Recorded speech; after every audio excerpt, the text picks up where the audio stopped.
오늘 이 시간에는 뉴질랜드 김중배 선교사님 나오셔서 오늘 말씀을 전해주시겠습니다. 하나님의 마음을, 선교에 대한 마음을 증거할 때 마음문 열고 활짝 열고 크신 은혜 받는 귀한 시간이 되시길 바랍니다. 우리 선교사님 나오시겠습니다. 네.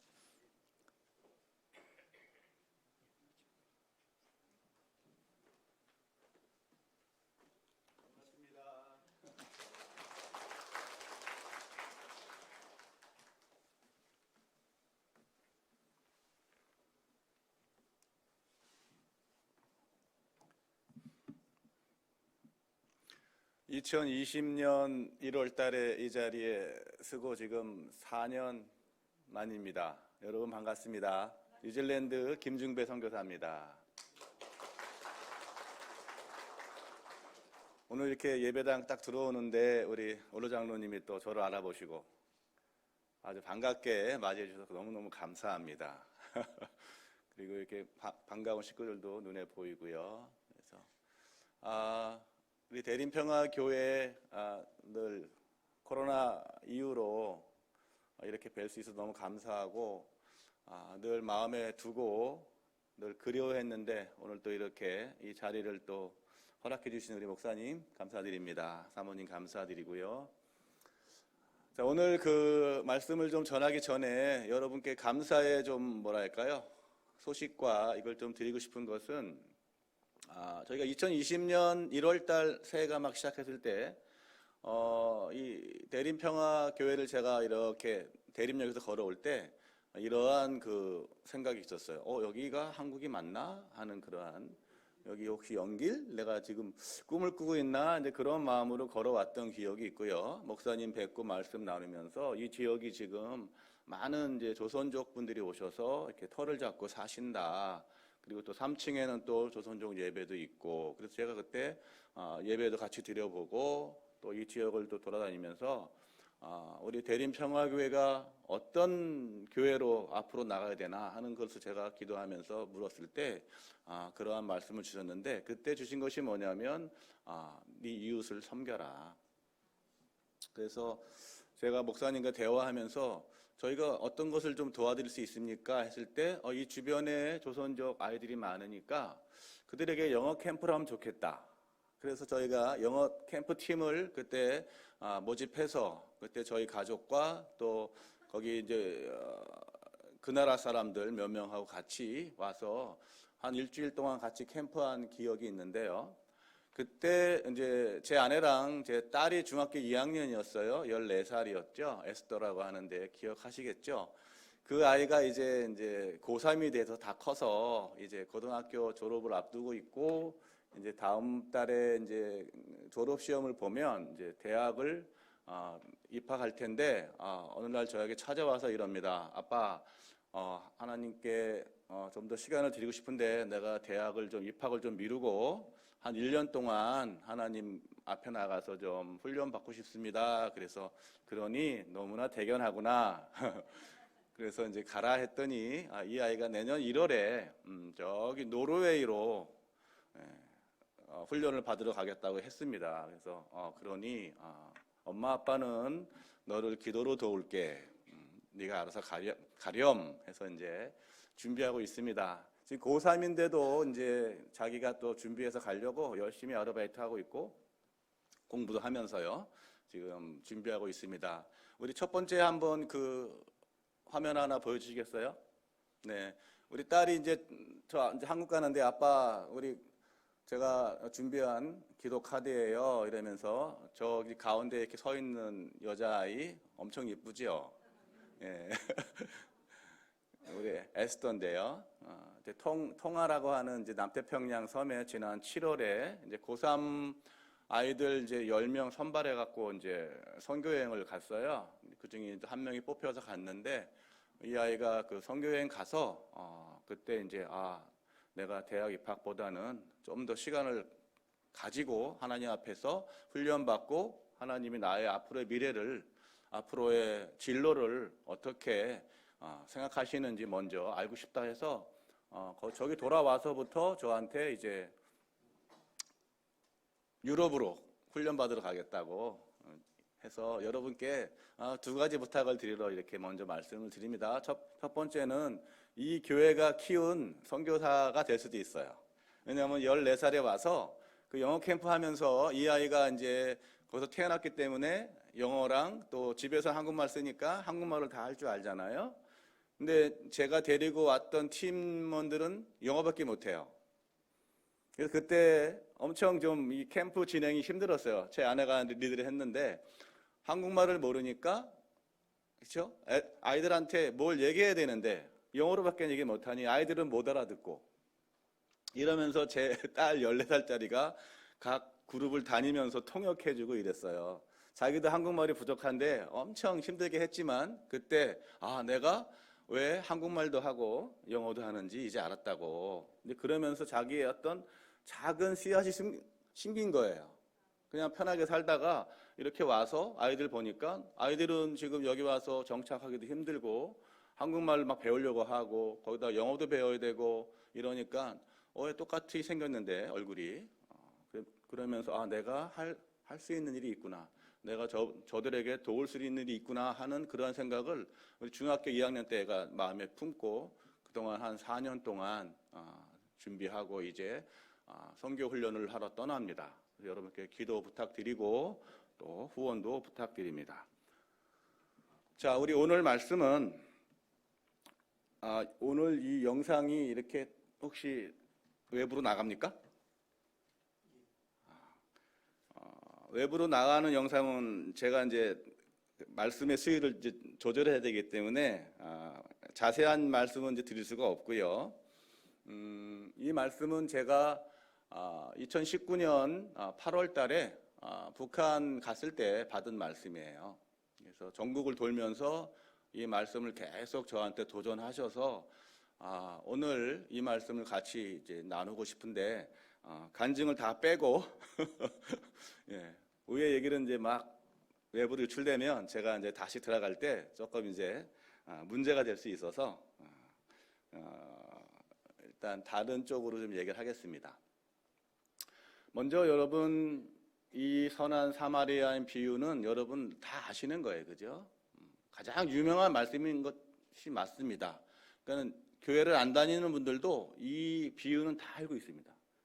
선한 사마리아인, 그래서 굿 사마리탄 해갖고 그러한 어떤 단체도 많이 있습니다. 외국에는 굿 사마리탄이라고 하는 그런 어떤 구제하고 하는 그러한 돕는 일을 많이 하는데요. 근데 여기에 핵심은 그런 것이 아닙니다. 왜냐하면 저도 그렇게 알고 있었는데 거기 가서 하나님이 선한 사마리아인이 뭔지 아냐. 그럴 때 뭐 좋은 일 많이 하고 주변 도와주는 거 아니에요? 했을 때 물론 맞는데 핵심은 이거다. 강도 맞은 자를 돕는 긍휼한 마음을 가진 자. 이것이 오늘 선교 동원 주일에 정확히 맞는 말씀입니다. 선교가 무엇인가? 여러분, 선교라는 것은, 저도 선교사지만 선교라고 하는 그런 어떤 개념과 정의는 중요하지 않습니다. 선교학 박사라도 이것을 모르면 그분은 선교를 모르는 것입니다. 선교사라도 만약에 이 마음을 모른다면 선교를 모르는 것입니다. 선교는 어렵지 않습니다, 여러분. 그냥 옆 사람한테 긍휼한 마음을 갖는 게 선교입니다. 근데 특별히 강도 맞은 자, 여러분, 강도 맞은 자라고 하는 이것은 우리가 그냥 주변에서 보는 그런 뉴스에 나오는 강도 맞은 자가 아니라 그냥 늘 볼 수 있는, 전철에서도 쓰러져 있는 사람이 있고요, 길거리 가다가도 있고요. 근데 저는 그곳에 가서 강도 맞은 자를 무려 2,250만 명을 보고 온 거예요. 자, 오늘 네팔 선교 동원 주일인데 오늘 목사님 이거를 주셨어요. 제가 이게 보니까 아까 우리 이쁘게 찬양도 잘 하시고 다녀오셨죠, 여기 다들. 자, 보니까 그 네팔 그 면적이 저도 오늘 알았는데 남쪽보다 조금 더 크고요. 물론 이제 저쪽보다 더 크죠. 한반도보다 약간 작은데 저는 이렇게 네팔이 이렇게 큰 땅인지 잘 몰랐는데 오늘 알았어요. 땅이 좀 커요. 남한보다 조금 더 크더라고요. 그 인구는 한 2,500에서 3천만 사이. 그럼 남한보다 좀 작고 저쪽보다 조금 많습니다. 자, 여기도 보면 한 2,500만 정도가 목사님께 들어보니까 거의 강한 힌두교를 믿고 있어서 하나님을 모른다. 자, 저는 가본 적이 없지만 저는 아마 똑같지 않을까. 제가 저 위에 갔을 때 느꼈던, 거리에서 봤던, 지나가면서 봤던 많은 강도 맞은 자, 길에 쓰러져 있는 자, 아마 네팔에도 동일하지 않을까. 그렇죠? 멀쩡하게 걸어 다니고 멀쩡하게 밥 먹고 삽니다. 근데 여러분이 다른 시각으로 보면 그들은 강도 맞은 자예요. 근데 강도 맞은 자를 본 사람들의 이제 어떤 반응들이 이제 중요한 겁니다. 성경을 아냐 모르냐의 차가 여기 있습니다. 그래서 우리 주께서 비유를 하시죠. 자, 어떤 유대인이, 이게 유대인이 쓰러진 게 참 중요합니다, 여러분. 유대인이 쓰러져 있었어요. 여리고 어느 지역에, 아주 약간 좀 음침한 지역에, 강도가 많은 지역이에요. 그냥 알려진 지역이 우범 지역이죠, 우리가 말하는. 여기서 제가 이제 그 대림역에서 여기 걸어올 때 한 10여 분 정도 걸어왔는데, 제가 나중에 알게 됐어요. 영화의 어떤 그 소재도 많이 됐고요. 대림동 그 거리가 흔히 말하는 우범지대라고 알려져 있더라고요. 자, 그럼 이제 여러분 상상을 해보세요. 자, 대림역에서 내려서 걸어가는데 어떤 유대인이, 어떤 조선족이 거리에 쓰러져 있어요. 음침한 골목에. 근데 세 사람이 지나가죠, 여러분. 자, 그 중에 2명은 흔히 말하는 대림평화교회 성도예요. 그죠? 레이인가, 그죠? 제사장. 그냥 그때 당시에는 하나님을 아는 사람들이에요. 자, 그러면 여러분 상상을 해보세요. 자, 내가 이제 권사님 이제 지나갑니다. 자, 권사님이 쫙 지나가셨어요. 레인이에요. 근데 골목을 접어들었는데 어떤 사람이 쓰러져 있어요. 딱 보니까 조선족이에요. 근데 어떻게 했어요? 이분은? 레인은? 이거 뭐지? 그러면서 싹 피해서 지나갑니다. 자, 2번째 장로님, 이제 여기 장로님이 누군지 모르겠지만 올로장님 말고 지나가다가 봤어요. 제사장이에요. 근데 누가 쓰러져 있어요. 엄청 얻어맞아가지고 피를 막 철철 흘리고 있어요. 근데 아유, 뭐야, 아침부터 지금 예배 가야 되는데. 그래서 황급히 성경책을 끼고 교회당으로 달려갑니다. 이게 이제 지금 옛날의 비유랑 좀 이렇게 제가 섞어 본 거예요, 여러분. 좀 그래야 좀 리얼해집니다. 아, 이게 내 얘기구나. 하나님의 성경 말씀은 그냥 읽으라고 준 게 아니라 오늘날 내가 사는 지금 이 시점에 나에게 주신 거구나. 나에게 뭔가를 깨닫게 하시려고 하는구나. 이렇게 읽어야 성경이 읽혀집니다. 성경을 백독해도 소용없는 겁니다. 머릿속에 있는 성경은 아무 소용이 없는 거예요. 내 가슴팍을 울려야 되고요. 내 손발을 움직여야 됩니다. 자, 근데 우리 2 부류의 사람들, 여리고로 내려가다가 레인과 제사장은 자기 민족입니다. 더군다나 유대인, 그 선민 의식이 가득한 그 유대인 쓰러져 있는데 황급히 볼일 보러 갑니다. 근데 유일하게 한 사람이 지나가다가 멈춰섭니다. 그리고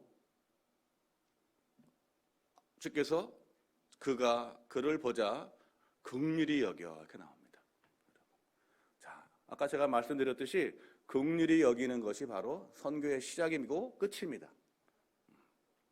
자, 이 말씀의 배경은 어떤 율법학자가 예수님을 시험하려고 질문을 시작하죠. 어떻게 하면 영생 구원받겠습니까? 이랬더니 그의 율법책에 어떻게 써있니? 네가 잘 아는 어떻게 써있니? 이렇게 물어봅니다. 너 율법학자라며? 정답을 얘기하죠. 그죠? 하나님 사랑하고 이웃을 내 몸처럼 사랑하는 것입니다. 정답이죠, 그죠? 그죠? 정답을 안다고 구원받는 게 아닙니다, 여러분. 성경 지식을 많이 안다고 여러분, 나 교회 매주 나와. 새벽 기도도 해. 나 구원받았어. 여러분 오해하시면 안 됩니다. 여기서 바로 말하는 영생과 구원의 문제가 있습니다. 근데 율법학자입니다. 성경을 너무너무 잘 알고 매주 예배에 빠지지 않습니다. 그래, 참 잘했다. 그러면서 뭐라 하세요? 너 구원받았다. 이러십니까? 아닙니다. 여기서 이제 우리의 모든 딜레마가 있는 것입니다. 나 하나님 사랑하고 이웃 사랑하는데, 예수님의 이름으로 기도도 하는데 나 구원받은 거 아니야? 그건 나도 모르고 여러분도 모르겠죠. 오직 하나님은 아시겠죠. 오늘 찬양처럼 구원하심은 보좌에 앉으신 하나님의 어린 양과 어린 양께 있도다. 그것만 아시죠? 우리가 여기 구원받았는지 여러분이나 저나, 그죠? 그냥 그렇게 알고 사는 거죠. 근데 오늘 율법학자는 구원받지 못했습니다. 그는 머리로만 성경을 알기 때문입니다. 여기서 좀 주님, 제가 정말 불쌍한 사람입니다. 제가 말씀만 읽지 정말 말씀의 능력이 뭔지 힘이 뭔지 진짜 뜻이 뭔지 모릅니다. 알려주세요. 이렇게 겸비해가지고 겸손하게 배우려고 했으면 또 혹시 모르겠어요. 근데 아주 거만하게 그럽니다. 그래요? 그러면 내 이웃이 누구예요? 딱 이럽니다. 왜냐하면 유대인들의 이웃은 누굽니까? 유대인이에요. 뭐 몇 명 안 되는 자기네끼리 이렇게 모여 있는 거야. 유대인이에요. 그들의 이웃은 유대인이에요. 자, 달리 말하면 대림평화교회의 이웃은 요 성도들이라고 얘기하는 거예요. 우리 교회 등록 교인, 우리 교회를 매주 나오는 분을 이웃이라고 하는 거예요. 여기서 우리 예수님께서 이제 이웃에 대한 가장 근본적이고 가장 특별한 가르침을 주십니다. 그러면서 이 비유가 나오는 것이죠. 여러분, 유대인들은 오늘 나온 그 사마리아인을 이렇게 부릅니다. 개. 야, 저 개가 지나간다. 피합니다. 이렇게 멀리. 왜냐하면 사마리아인을 보거나 만지는 건 말도 안 되겠죠. 봤으면 눈을 씻어야 되죠. 율법적으로. 개를 봤으니까. 어떻게 보면 개만도 못한 존재로 여겼어요. 자, 근데 유대인이 쓰러져 있는데도 유대인은 피해 갑니다. 이게 참 오늘의 또 딜레마입니다. 우리 성도가 저기 쓰러져 있는데 보고 그냥 갑니다. 나는 안 그럴 거야. 그러지 마세요. 근데 분명히 우리는 그러고 살고 있습니다. 왜냐하면 우리의 이웃은 내 성도, 내 가족, 내 친척, 내가 알고 있는 어떤 내 기준에 맞는 사람, 내 수준에 맞는 사람, 내 고향 사람으로 한정 짓는 유대인의 사고방식에 빠지면 우리는 이웃을 모르고 이웃을 사랑하라고 하는 그 하나님의 말씀도 우리는 어기는 거예요. 그리고 우리가 구원받았다고 얘기할 수가 없습니다. 사랑이 누굴 사랑한다는 것이 구원의 조건은 아니지만 구원의 열매입니다. 분명히 구원받은 사람이 있는데 그 사람이 만약에 내 이웃을 사랑하지 않는다면 한번 점검해 봐야 합니다. 자, 다시 이 비유로 돌아갑니다. 자, 어떤 장로님이 대림역 내려가지고 쭉 교회를 오다가 골목길로 접어들었는데 어떤 사람이 쓰러져 있어요. 근데 예배 시간이 얼마 안 남았어요. 자, 어떤 권사님이 또 딱 지나가는데 황급히 가는데 가서 이제 뭐 준비할 게 많아서 좀 일찍 왔는데도 지나갔어요. 근데 그냥 교회도 안 다니고 그냥 평범한 어떤 사람이 일 보러 가다가 그분을 봤어요. 그리고는 그분에게 다가서서 그리고 그 피 흘리는 그 상처를 싸매주고 그 귀한 포도주로 소독해주고 자기 차에 실어서 병원으로 간 거죠. 자, 오늘 선교주일에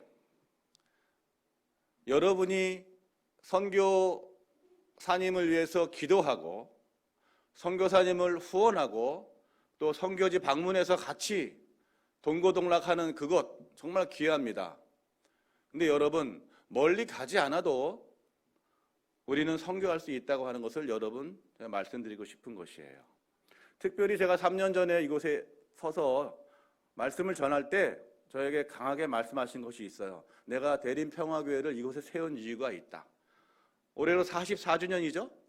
그럼 40년 전에 여러분이 여기 누가 있는지 모르겠지만 아마 아무도 안 계셨을 거예요. 그죠? 처음 시작할 때 하나님의 뜻이 있었다고요. 그리고 40년을 지났고요. 그리고 대림평화교회가 이곳에 있습니다. 그리고 아주 잘 지은 건물이 있습니다. 그리고 이 건물을 통해서 해야 할 일이 너무나 많습니다. 제가 이제 한국에 오면요, 여러 가지 하는데 그 중에 꼭 빼놓지 않는 게 있어요. 극장 가는 거예요. 저쪽에 오래 살다 보면 극장이 그리워요. 그러면 영화를 막 보러 다닐 시간은 없으니까 딱 한두 개 딱 정합니다. 요번에는 제가 하나 정해서 본 게 콘크리트 유토피아라고 하는 영화를 봤습니다. 왜냐하면 한국 사회를 너무 잘 보여주는 것 같아요. 그 아파트의 삶. 제가 보면서 너무너무 충격적이었어요. 제가 이제 뉴질랜드 간 지 한 27년 됐거든요. 97년도 IMF가 막 발발하기 직전에 갔어요. 그리고 27년 동안 그쪽에 살면서 선교 훈련을 받고 선교사가 되고 목사가 되면서 나의 부르심이 올까 했을 때 일단 남태평양에 있는 26개 섬나라였어요. 제가 오늘도 남태평양 섬나라 요번에 제 딸이 통화 가서 용돈 아껴서 사온 이걸 제가 일부러 입고 왔죠. 이런 옷을 많이 입는 동네예요. 하와이나 그쪽이 비슷한 섬나라 사람들인데요. 최고가 좋고요. 사람 되게 좋고요. 사람들이 먹는 거 좋아하고요. 그것까지는 제가 참 좋아하죠. 먹는 거 좋아하고 같이 어울리는 거 좋아하고. 근데 이분들은 복음이 전해졌지만 이게 마음속으로 잘 믿지 않아요. 그냥 형식적으로 배웠어요. 그래서 삶과 신앙이 이렇게 분리되어 있어요. 일요일 날은 되게 막 정장 쫙 입고 막 난리 납니다. 그 더운 나라에서 막 양복 입고 막 이렇게 막 넥타이 매고 막 이럽니다. 저걸 왜 저렇게 배웠지? 누가 가르쳤지? 양복을 왜? 그 더운 여름에 넥타이를 매야 마치 우리 성도인 마냥 돼버린 어떤 이상한 것도 이상하지만 교회 나오면 이제 완전히 또 그냥 완전 달라집니다. 그러니까 어떤 정말 복음이 없어요, 가면. 그래서 진짜 복음을 전해줘야 된다 해서 거기서 저희가 많이 사역을 했어요. 근데 저는 아무리 거길 가도 뭔가 이렇게 막 깊은 국률함이 안 생기는 거예요. 내가 여기서 살아봐야겠지. 살면서 내가 한번 해보겠다. 여러 번 시도했지만 계속 안 됐고요. 근데 제 안에 그런 깊은 국률함이 없기에 하나님이 허락하지 않으신 거예요. 괜히 가서 그들한테 어려움만 줄 수 있어요. 선교사라고 가서 그 지역 가갖고요 좋은 일만 많이 하고 하는 게 아닙니다. 가지 말아야 할 곳에 가지 말아야 할 사람들이 가서 오히려 그쪽 사람들을 힘들게 합니다. 그러니까 우리가 세계 선교사 파송 2국가라는 것을 지나치게 자랑할 건 없어요. 과연 그 지역에서 그 선교사님이 어떤 존경과 칭찬을 받는지가 가장 중요한 것입니다. 그것이 아니라면 빨리 돌아와야 됩니다. 저도 그래서 남태평양에 가서 살지 못했어요. 그러다가 얼마 전에 우리 NCMN 혹시 아세요? 아까 말씀하시던데 NCMN 고성에 강원도 고성에 비전센터라는 것을 이제 세우고 있습니다. 제가 이제 그 땅 얘기를 듣고 보러 갔어요. 거기에 보면 고성산이라는 게 있어요. 아주 낮은 산인데 우리 홍 목사님께서 저한테 홍 목사님이 그 고성산에 올라가고 싶어 하시는 거죠. 그래서 좀 이렇게 좀 쉬운 등산로를 좀 이렇게 좀 뭐라 그래 찾아 놓으라고. 제가 이제 수색대 나왔기 때문에 수색을 잘한다는 걸 어떻게 아시고 또 근무도 거기서 했어요. 강원도에서. 그러니까 그쪽 지리를 잘 아는지 알고 잘 모르거든요. 밤에만 걸어서. 아무튼 저랑 몇 명이 갔어요. 그때는 이제 땅만 이제 구입해 놓고 그냥 일반 농부가 하는. 저는 이제 거기 올라갔죠. 한 번, 두 번 막 다른 길로 올라갔는데 다른 분들이 힘들어하셔서 이제 혼자 이제 올라갔습니다. 얼마 안 되기 때문에 막 올라가면 한 30분이면 올라가요. 근데 세 번째 올라가는 그 등산로를 타고 이렇게 올라갔는데 정상에서 이렇게 앉아서 쉬는데 어떤 분이 올라오는 거예요. 그래서 인사를 드렸더니 그분이 그 밑에 공무원인데 점심시간에 잠깐 올라온 거예요. 식사하시고. 그만큼 높은 산은 아닙니다. 그래서 제가 이제 지리를 잘 모르니까 저쪽은 이제 분명히 바다가 있으니 저쪽이 동쪽이겠지. 근데 그 다음부터는 이제 방향 감각이 없는 거예요, 제가. 그래서 좀 여기 지리가 어떻게 돼요? 그랬더니 저쪽은 어디고 저쪽은 어디예요? 그러더니 마지막에 저거 보이세요? 그러는 거예요. 저 희미하게 산이 보입니다. 예, 저기 산이 보이네요. 예, 그것이 금강산입니다. 이러는 거예요. 그때 깜짝 놀랐어요. 내가 지금 금강산을 보고 있구나. 그때 하나님이 저한테 그랬어요. 나는 저 땅을 늘 보고 있다. 너는 오늘 네 눈으로 처음 보지. 그럼 제가 그랬어요. 저 거기 가고 싶어요. 그래서 몇 년 후에 가게 된 거예요. 여러분 보면 마음이 생기고 있으면 언젠가 갑니다. 네팔 기도하면 언젠가 갑니다. 말라이 기도하면 언젠가 갑니다. 여러분의 선교지로 한 번씩은 꼭 다녀오시길 바랍니다. 근데 여러분은 이제 저랑 다르게 저쪽은 못 가요. 자, 사도행전 1장 8절 여러분 잘 아시잖아요. 자, 뭐죠? 오직 성령이 너희에게 임하시면 너희가 권능을 받고 땅끝까지 이르러 증인되리라 이랬잖아요. 자, 보세요. 성령이 임하면 권능이 임합니다. 근데 여러분 오해하시면 안 돼요. 성령이 임하면 어떤 막 에너지가 막 솟는 막 힘이 생기는 게 아닙니다. 이 권능은 땅끝까지 가서 뭐가 되는 거예요? 증인이 되는 거예요. 울트라 파워가 생겨서 막 무슨 막 열정에 막 몰아쳐가지고 막 나 성령의 능력을 받은 자야 라고 하는 사람도 있겠지만 저도 그랬어요. 20대, 30대. 근데 만약에 그 힘이 강도 맞은 자를 지나치는 힘이라면 그건 가짜 힘입니다.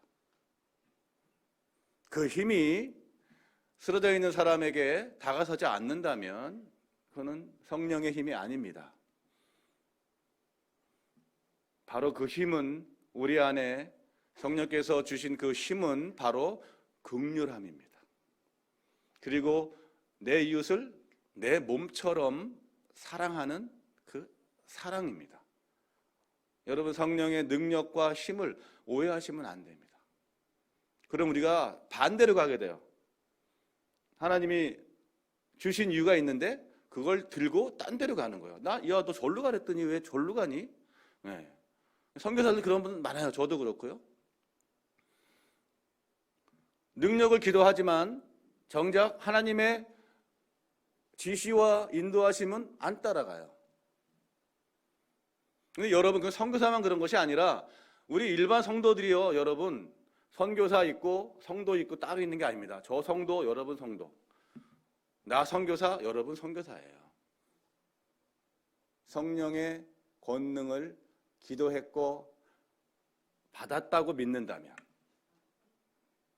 여러분 기도 잘 하셔야 됩니다. 성령을 부어주시옵소서 해놓고 부었는데 딴 데 가면 이상한 거예요. 하나님이 정말 골치가 아파요. 그런 분들. 자, 권능을 부어주십시오 그러면 증인돼야 되는구나. 이것부터 딱 공식입니다. 성령, 권능, 증인. 자, 요거 자신 없으면 기도하지 마세요. 달라고 하지 마세요. 그냥 저 사람 되게 해주세요. 이 정도만 하시면 돼요. 그럼 충분합니다. 남한테 해 안 끼치고 살면 돼요. 근데 성령 받고 해 끼치는 거 정말 안 좋아요. 선교지에 너무나 많아요. 저도 그런 중에 하나일 수 있어요. 자, 땅끝까지 이르러 이 말이 어떤 의미일까요? 제가 최남단 어디에 삽니까? 뉴질랜드 삽니다. 여러분 펭귄이 있는 곳에 거기가요. 여러분 한번 오세요. 펭귄 보여드릴게요. 자, 펭귄이 있는 최남단, 흔히 말하는 땅끝이에요. 그리고 제일 이스트, 그러니까 동쪽이라서 해가 제일 먼저 떠요. 그래서 뉴질랜드는요, 하루가 제일 먼저 시작됩니다. 지금이 12시잖아요? 거긴 지금 몇 시게요, 그럼? 오후 4시. 4시간 빠릅니다, 거기가. 오후 4시예요, 지금은. 근데 저녁 준비할 때가 됐죠? 자, 거기가 땅끝이라고 해요, 우리가 말하는. 그러니까 옛날 사도행전이 기록될 때는 땅끝이 아마 거기였을 거예요. 제가 요번에 한국을 왜 왔냐면 뉴질랜드에서 쫙 최북단 핀란드라고 하는 나라가 있어요. 여러분 핀란드 아세요? 핀란드? 요즘 한국에 다 유명하죠. 뭐 교육이 좋다고 해서 핀란드에 회의 때문에 간 거예요. 거기 이제 저기 윗동네 이렇게 섬기는 사람들이 이렇게 모이는 회의예요. 1년에 한 번씩. 이제 윗동네라고 할게요, 여러분. 방송되니까. 그래서 많이 모였습니다. 자세히는 얘기 못 하고요. 이게 초대 받은 사람만 갈 수 있는 곳이에요. 자, 최남단 뉴질랜드에서 최북단 핀란드까지 비행기로만 29시간 걸립니다. 직항으로 가면. 근데 저는 인천을 거쳐서 이스탄불을 거쳐서 핀란드 헬싱키를 갔어요. 점점 쉬엄쉬엄 가야 돼요. 왜냐하면 한 번에 갔다가는 제가 녹초가 돼서 그 3일밖에 회의를 안 하는데 아마 가다 쓰러졌을 거예요, 아마. 그래서 인천에서 1박을 했어요. 그리고 이스탄불에 또 가서 또 1박을 했어요. 그리고 이제 거기서 또 타고 헬싱키로 간 거예요. 그렇게 갔더니 2박 3일 걸리더라고요. 자, 2박 3일을 갔는데 우린 딱 3일 모여요. 이게 선교사의 삶입니다. 좋겠다, 유럽 가고. 아닙니다, 여러분. 정말 귀한 분들이 많습니다. 유럽에. 핀란드에, 노르웨이에, 스웨덴, 그 세 나라가 있죠. 북유럽. 밑에 덴마크, 네덜란드, 독일, 스위스 이렇게 오신 분들이에요. 다 하얀 분들이죠. 그죠? 너무나 그때 충격도 받고 감동했어요. 아니, 어떻게 나보다 더 내 민족을 저렇게 사랑하나?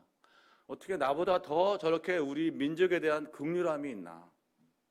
한국말을 다 할 줄 알아요. 밥 먹을 때 앉아서 안녕하세요? 어디서 오셨어요? 저한테 그러는 거예요. 이 사람들 진짜 선교사구나. 이 코로나 기간 동안에요. 거기 못 사니까 다 살다 나오신 분들이에요. 다 나왔어요. 뭐 교수님도 있고 뭐 다 박사들이고 의사들이에요. 거기에 정말 필요한 것들. 학생들 가르치다가 나오셨고 뭐 비즈니스하다 나오셨고 다 나왔는데 나온 시간에 뭐였냐면 한국말 배운 거예요. 제가 어디서 왔어요? 그랬더니 나 태백에서 왔어요. 그러는 거예요. 여러분 태백이 저기잖아요. 강원도 태백이요. 저도 한 번도 못 가봤는데 이번에 갔어요. 그분들 만나러. 거기서 한글 공부하고 있더라고요. 태백에서. 왜 이분들이 지금 직업도 다 반반하고 정말 다 전문인들인데 왜 태백 와서 가나다라를 배우고 있을까? 알았어요, 저는. 사도행전 1장 8절이 이분들한테 임했구나. 나에게는 덜 임한 이 말씀이 이분들한테 진짜로 임했구나. 이분들은 진짜로 기도했고 진짜로 구했고 진짜로 받았고 진짜로 그렇게 살고 있구나. 그래서 그 핀란드에서 태백까지 와서 한글 공부를 하고 있구나. 여러분 시간 되시면 한번 꼭 태백 한번 방문해 보세요. 이게 예배를 드려요. 11시에 같이 한 20-30명이. 되게 소박한 예배인데요. 되게 이상해요. 왜냐하면 그분들이 괜찮아요 저분? 네. 응? 좀 여기 누가 좀 해주셔야지. 그래도 부딪히면 안 되니까요. 네.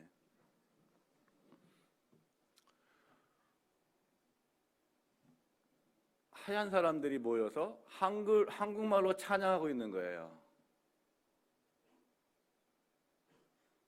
그럼 여러분, 정말 이렇구나. 하나님이 이런 분들을 이렇게 부르셔서 강도 맞은 자들, 도움이 필요한 자들에게 가게 하시는구나. 저는 말씀의 결론을 한번 맺어볼게요. 아까 제가 영화 봤다 했잖아요. 그 콘크리트 유토피아는요, 한국 사회를 너무 정확하게 지금 얘기해주고 있어요. 왜냐하면 거긴 두 개가 나옵니다. 하나는 아파트, 여러분. 그리고 그 아파트에 사는 주민들. 근데 지진이 나가지고 그 아파트, 황궁 아파트만 딱 남아있는 거예요. 다 무너졌어요. 근데 그게 그렇게 좋은 아파트는 아니었어요. 근데 이 땅에서 딱 유일하게 남은 아파트예요. 거기 안에 있는 주민들이 이제 같이 힘을 합쳐서 뭔가를 이겨내자 이렇게 으쌰으쌰 하는데 지나친 과도한 자기 중심성이 또 드러납니다. 예. 선민의식이 됐어요. 우리만 살아남았어. 우리 아파트만 지금 멀쩡해. 야, 이건 누군가가 보이지 않는 손이 우리를 도와준 거야 하면서 유대인처럼 선민의식을 갖습니다. 그리고는 그 추운 겨울에 빈 집에 들어와서 살던 사람들을 이제 하나둘씩 색출해서 내쫓습니다. 왜? 여기는 아파트 주민만 살 수 있다. 그래서 주민 부녀회장을 뽑아서 색출합니다. 그리고 회의하는데, 부녀회하는데, 반상회 같은 거 하는데 이렇게 합니다. 당신 자가야? 아니야. 이거 물어봅니다. 그 안에서. 그죠? 자가가 또 이게 뭔가 또 힘이 있는 거예요. 자가. 그리고 막 어렵게 대출받은 젊은 부부. 그 안에서 또 이렇게 상하가 나뉩니다. 아파트 1층부터 18층까지요. 이건 하나의 상징이에요. 얼마나 우리 사회가 계급이 나눠져 있는가. 근데 전에는 이 아파트 사람들은 주변 아파트한테 많이 밀려 산 사람들이에요. 별로 좋은 아파트 아닌 거죠. 근데 다 무너졌잖아요. 우리만 남았어요. 유대인하고 비슷해요. 오늘 외인하고 제사장과 비슷해요. 주변에 쓰러져 있는 사람이 보면 피해갑니다. 자, 이분들도 피할 뿐만 아니라 내쫓았습니다. 이게 지금 한국 사회에 너무나 슬픈 자아상이에요. 제가 외국에서 오래 살다 보니 한국 오면 두 가지가 늘 눈에 띄는 게 그게 아파트고요, 일단. 또 하나는 교회당이에요. 아파트 이렇게 많은 나라 없고요. 교회당이 이렇게 많은 나라가 없어요. 그리고 교회당이 이렇게 좋은 데가 없어요. 딱 보면 교회당인지 알아요. 저희 나라는 옛날에 100년 전에 이제 100년, 수십 년 전에 왔기 때문에 옛날 성공회당 아주 멋있는 거 있잖아요. 대리석으로 지은 거. 그런 교회당이 몇 개 있어요. 관광지가 됐죠. 그리고 다 팔렸죠. 지금은 바가 됐고요. 예. 결혼 웨딩 하는 곳이 됐고요. 카페가 됐어요. 거기서 예배드리지 않습니다. 그래서 그건 교회라고 안 그래요. 옛날 건물이라고 하죠. 근데 지금 교회들은 몰라요. 교회인지 아닌지. 주소를 찍지 않으면. 십자가도 안 걸어놓습니다. 들어가면 근데 예배가 있어요. 들어가면 성령님이 거기 계세요. 근데 한국 오면 있잖아요. 아파트, 그 다음에 아파트 꼭 입구에 큰 건물이 하나 있어요. 딱 보니까 알아요. 교회예요. 근데 요 교회들이 앞으로 우리나라 뉴질랜드처럼 박물관 되겠구나, 카페 되겠구나, 그죠? 머지않아 되겠구나. 왜냐하면 열심히 기도해서 교회당은 전왔는데 그곳에 강도 맞은 자가 없어요. 우리 이웃만 있어요. 우리끼리 이웃. 우리 주님은 그런 교회들을 참 슬퍼하십니다. 선교는 어렵지 않습니다. 하나님 사랑하면 되고요. 하나님 사랑해서 이웃 사랑하면 되고요. 그 사랑의 표출은 긍휼함입니다. 그냥 지나가다가 불쌍한 사람 보이면 긍휼함이 일어나서 가서 도와주는 게 선교의 시작이요 또 끝입니다. 그것이 지역이 다를 뿐이에요. 우리의 땅끝은 여러분 지리적으로는 뉴질랜드, 핀란드겠지만 여러분 하나님은 우리를 이렇게 보세요. 지구를 보세요. 지구 이렇게. 그죠? 여러분 달나라 가서 보면 지구가 이렇게 동그랗게 보이잖아요. 근데 우리는 그래봐야 한쪽밖에 안 보여. 근데 하나님은 다 보고 계시잖아요. 여러분이 이제 여기서 출발했잖아요. 여기 대림동에서 출발해요. 걸어서 세계 일주해요. 그래서 쫙 저희 집에 왔어요. 뉴질랜드에. 그죠? 그래서 제가 안녕하세요 하고 이제 지나갔어요. 남극을 거쳐 펭귄을 만나고 돌아서 저쪽 시베리아 러시아 쪽으로 해서 북극곰을 만나고 걸어서 평양을 거쳐 개성 거쳐서 다시 왔어요. 여러분 땅끝이 어디입니까? 네, 여기입니다. 대림동이에요. 여러분이 간 방향에서 여기가 땅끝입니다. 내 뒤가.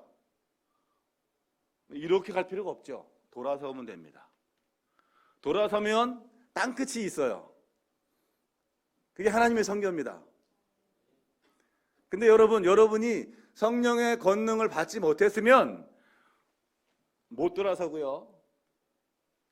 왠지 돌아서면 손해볼 것 같아. 거기서 차이가 나는 거예요, 여러분. 돌아보는 사가 있고 돌아보고 긍휼한 마음이 생겨서 뭔가를 손과 발로 하는 분들이 있습니다. 그분들이 성령의 사람들이에요. 이 교회에 그런 분들이 전 많기를 바라고요. 또 있다고 생각합니다. 믿습니다. 여러분, 이 찬양이 막 떠오르는데요. 여러분께 그냥 불러드리고 싶어요. 평안을 너에게 주노라 세상이 줄 수 없는 세상이 알 수도 없는 평안